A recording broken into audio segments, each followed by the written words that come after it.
Olá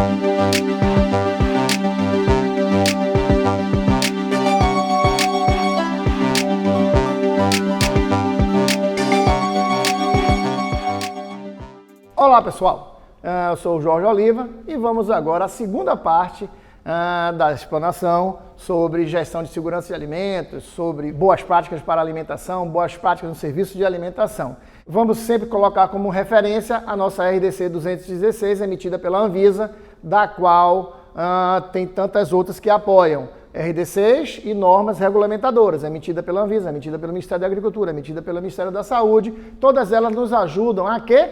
Manter o alimento próprio ao consumo humano, manter o alimento apto ao consumo humano.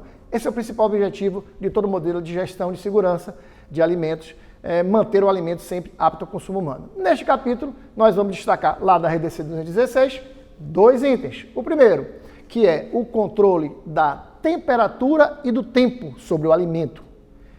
O controle da temperatura e do alimento é muito conhecido de todo cozinheiro do ponto de vista da cocção do alimento, mas ele também é muito importante do ponto de vista da conservação do alimento. Lá na RDC 206 tem algumas regrinhas interessantes, algumas tabelas interessantes para saber qual é o tempo de exposição que o alimento pode estar mediante uma temperatura conhecida, fazendo com que ele ainda esteja apto ao consumo humano. Muito importante para quem trabalha nos seus buffets de comida a quilo, ou que expõe seus alimentos em qualquer tipo de vitrine. Saber qual é o tempo permitido que aquele alimento pode ficar exposto e ainda assim permanecer apto ao consumo humano. Lembrar que o binômio ele é tempo e temperatura.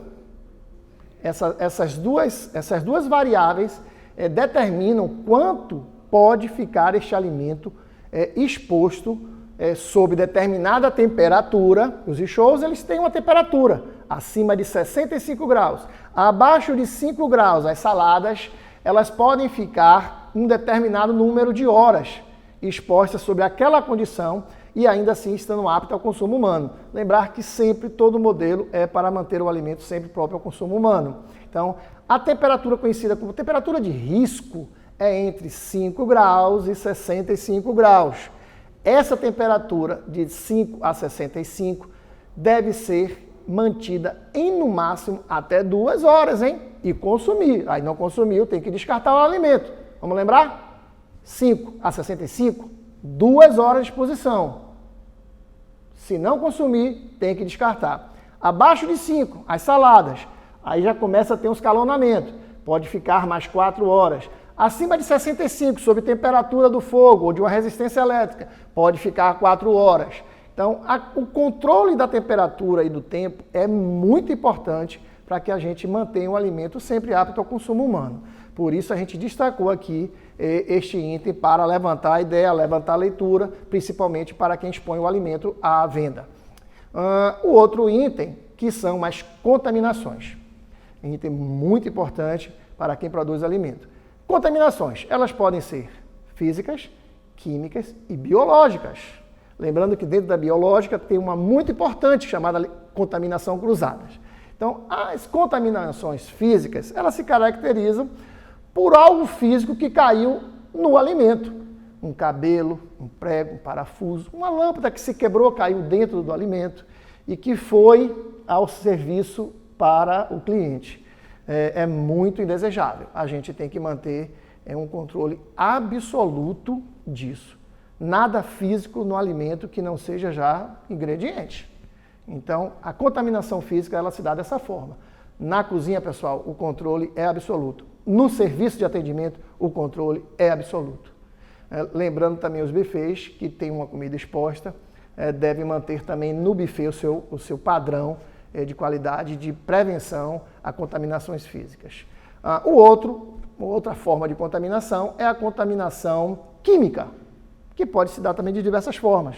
A mais clássica é dentro da própria cozinha, com os detergentes, com os produtos químicos de limpeza que são utilizados dentro da cozinha ou dentro de locais de lavação de louças, ferramentas de cozinha, etc. Precisamos ter entendimento assim. Cozinha, local de produção, produto químico, só aquele que absolutamente vai ser usado. Não se estoca dentro da cozinha produto químico. na cozinha, produto químico, somente aquele que vai ser usado. Álcool, nem pensar, hein, pessoal? Na porta da cozinha, jamais dentro, hein? Então, controle de produto químico, pessoal, é estoque separado de alimento, mesmo secos, longe, preferência salas diferentes, longe, preferência salas diferentes. A utilização desses produtos químicos são que poderão gerar a contaminação química, também extremamente indesejada, né?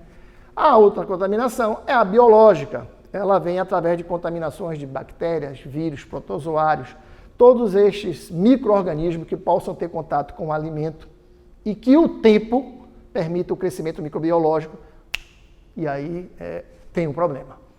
O que significa isso? Mãos, voltando ao trabalhador no início de tudo, muito bem higienizadas, trabalhador sem patologia respiratória, intestinal, nenhum tipo de enfermidade, nenhum tipo de corte na mão que venha tocar no alimento. Nenhum, zero, trabalhador apto. Segundo, equipamentos higienizados, todos, sempre higienizados. Do ponto de vista dos ingredientes higienizados, cocção, serviço. Essa é a melhor forma de se tratar a questão das contaminações biológicas. Lembrando que ao trabalhador ir ao banheiro, usar as instalações sanitárias, higienização em dobro, em triplo, hein, pessoal? Reforça muito. As fezes, as urinas contêm bastante, infelizmente, toxinas, possíveis bactérias, vírus, então não podem voltar após o uso sanitário sem higienizar muito bem, de preferência com sabonetes antibactericidas, de preferência até do lado de fora com um álcool. É muito importante essa prática. O ato de lavar as mãos é muito importante para o manipulador de alimentos. Evita muito acidente. Estamos falando de intoxicações alimentares. Vamos lá. E o quarto item a gente está considerando o quarto item dos 3 das contaminações, que é as contaminações cruzadas. Elas são biológicas, está dentro das contaminações biológicas. Elas ocorrem normalmente nas taubas de corte, quando alguém usa erradamente uma tauba para um alimento cru, para um alimento cozido, quando usa 2 tipos de alimentos crus distintos, como carne, peixe, como verdura, principalmente, pessoal, alimentos in natura, hortifrutis de modo geral, as frutas, as hortaliças, as verduras, tem que ser cortado em tauba exclusiva, ferramentas exclusivas, porque dali é consumo. Não tem nem cocção no meio do caminho para interromper qualquer tipo de processo microbiológico. Então, contaminação cruzadas com a faca, com um vasilhame, todas essas são possibilidades de existir as contaminações cruzadas. E dessa forma, nós concluímos aqui o módulo Gestão de Segurança de Alimentos, Boas Práticas para Manipuladores de Alimentos, Boas Práticas para Serviços de Alimentação, com 2 vídeos falando sobre 4 itens. Logo mais terão outros itens que a gente vamos abordar em outras oportunidades, em outros vídeos.